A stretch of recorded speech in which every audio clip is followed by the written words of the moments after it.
আজ আমি একটি নিরামিষ রেসিপি শেয়ার করছি, যেটি আমিষের থেকে অনেক বেশি সুন্দর হয়। প্রথমে একটি শুকনো খোলায় বাদামগুলোকে 50 গ্রামের মতো ভেজে নিয়েছি। তারপর একটি মিক্সিং জারে 1.5 চামচের মতো হলুদ সরষা এবং 2 চামচের মতো পোস্ত এবং যেই বাদামগুলো ভেজে রেখেছিলাম খোসা ছাড়িয়ে আমি এতে দিয়ে দিলাম।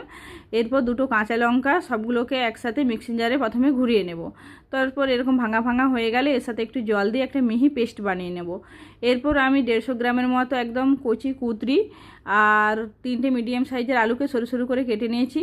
এরপর কড়াই সরিষার তেল দিয়ে দিয়েছি, দিয়ে কুদরি আর আলুগুলোকে তেল গরম হওয়ার সাথে সাথে দিয়ে দিয়েছি। এরপর স্বাদমতো লবণ দিয়েছি আর একটু হলুদ দিয়েছি, দিয়ে ভালো করে ভেজে নেব।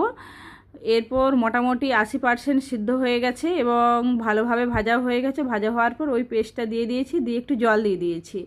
দেওয়ার পর স্বাদমতো লবণ আর চিনি দিয়ে কিছুক্ষণ ঢাকা দিয়ে দেবো। 5 মিনিটের মতো ঢাকা দিলেই একদম রেডি এই রেসিপিটি। খেতে জাস্ট দুর্দান্ত হয়।